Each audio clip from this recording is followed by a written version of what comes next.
Alright, everybody, so after a very long wait, Vinland Saga has officially returned to us with Season 2, Episode 1, also known as Episode 25 of Vinland Saga as a whole. Now, if you want to see my thoughts on Vinland Saga's first season, simply go, go on the channel and type in Vinland Saga is a masterpiece, and you'll see my thoughts on the first 24 episodes in that video. But I do have to say, guys, despite the farm aid arc of Vinland Saga about to be very, very different in terms of action and just overall storytelling wise, I still thought this return episode was very good because we we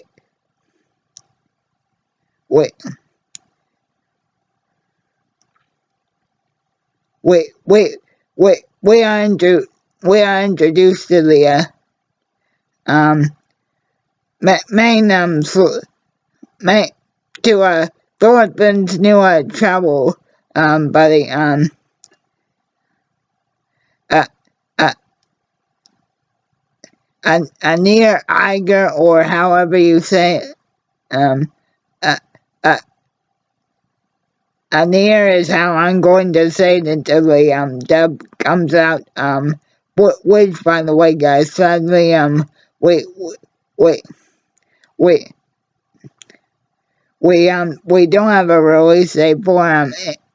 Vinland Saga Season 2's dub, but you can watch new episodes every Monday on Netflix for all 24 episodes. So we see uh Anya, who's who who uh who uh who who who who starts out the episode just basically reciting this poem, which says um e- engrave your warmth in me, engrave anything and everything you have into me, because uh,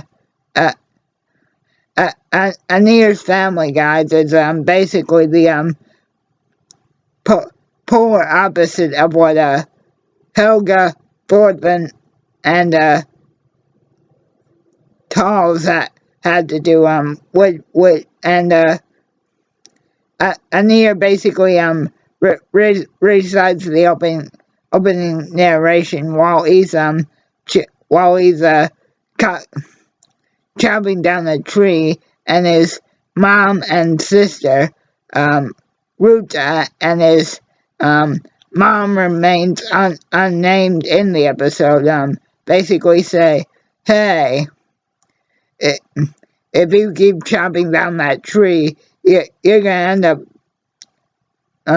it's going to end up falling on our cabin. Uh, uh, and, uh, and then he says, oh, oh, I, I was only cutting the tree down as training, because Anir, much like Thorfinn, does want to be a warrior, but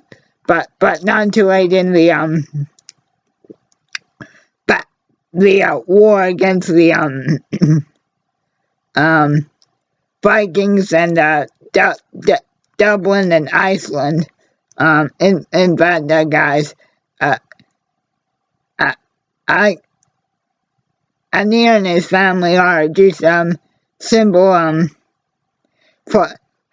farmers from the north of England. And like I said, Anir just wants to be able to train to to protect his sister, Ruta,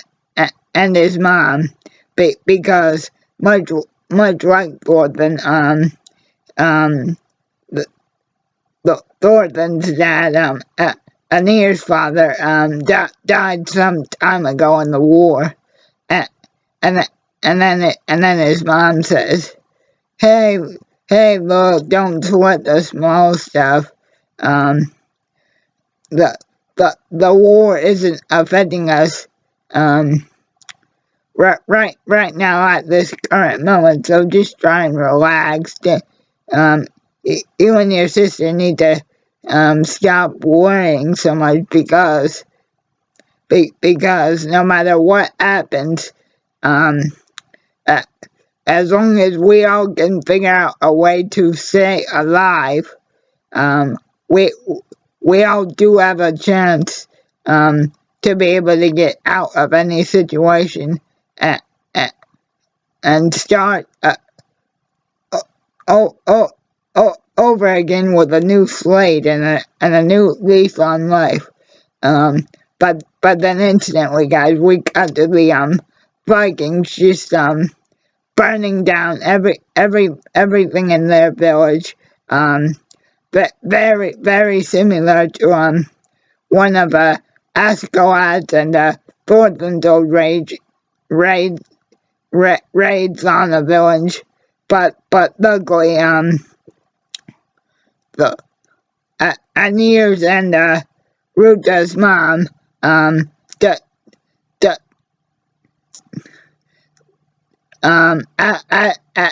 Adri is killed by being shot in the back, which is a rather merciful way, I mean, meaning pleasant, to die at the hand of a Viking, because it spares their mother from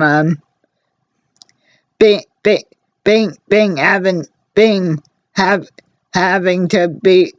to be very personally violated by the rest of the Vikings, sort of as that their own pleasure toy rather. And if you guys have seen the last season of Vinland Saga, you are aware of what I'm speaking of. So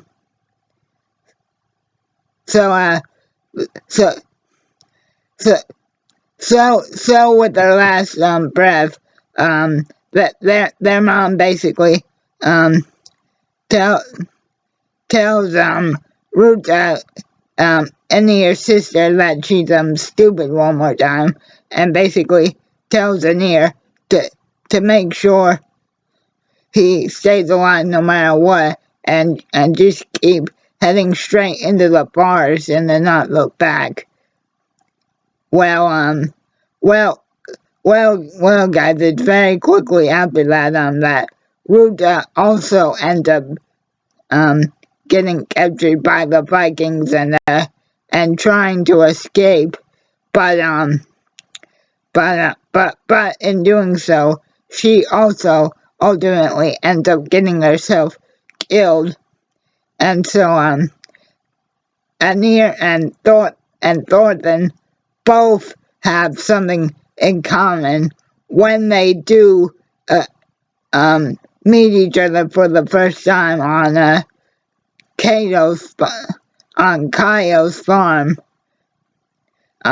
because and that is basically Anir's situation is kind of worse off than Thorfinn, because we do see later on in the episode, guys, that Leif is still trying to honor the promise that he made to Thor's and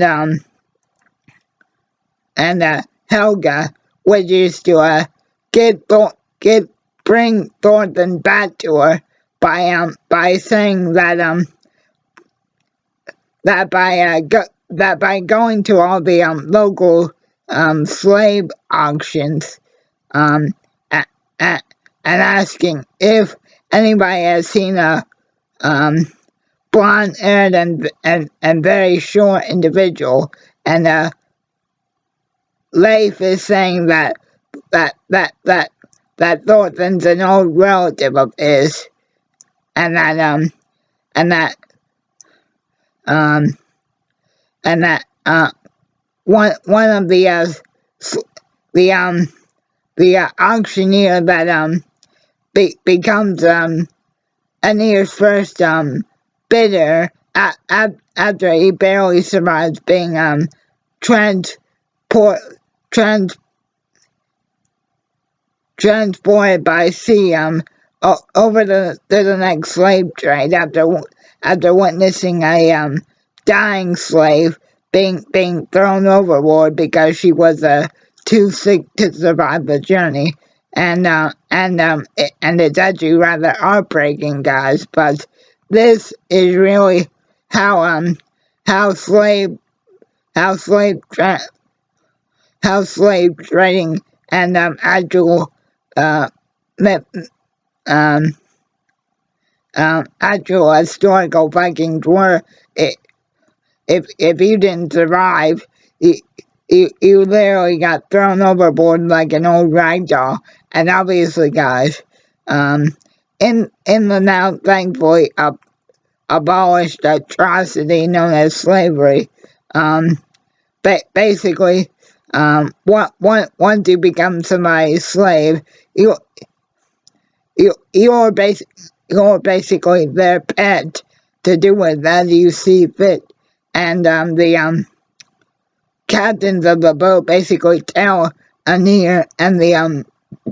rest of his fellow slaves, "Hey, look, we're we're gonna pass you guys out some blankets, and do not, under any circumstances, get sick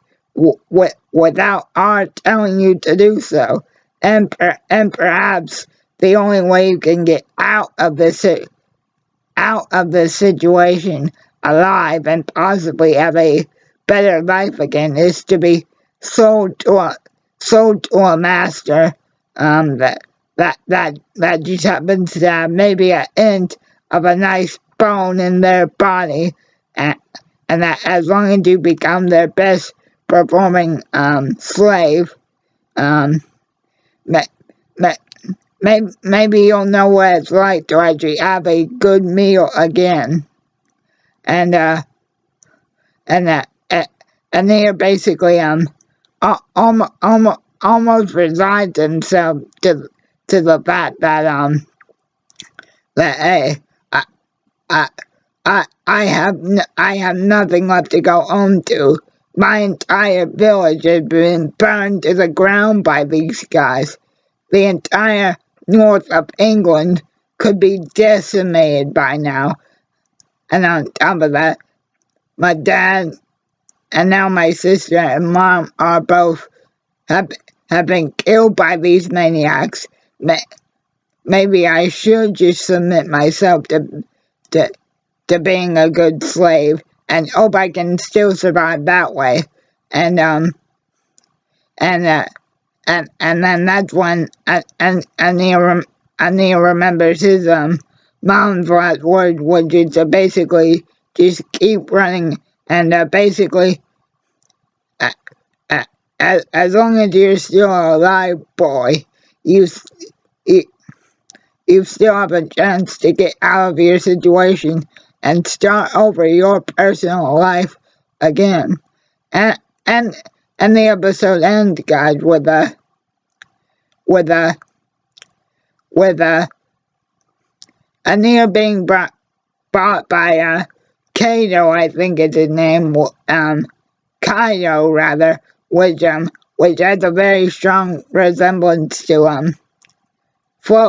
Floki, and and he basically asks Anir, um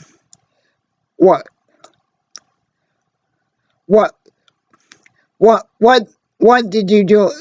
what did you say,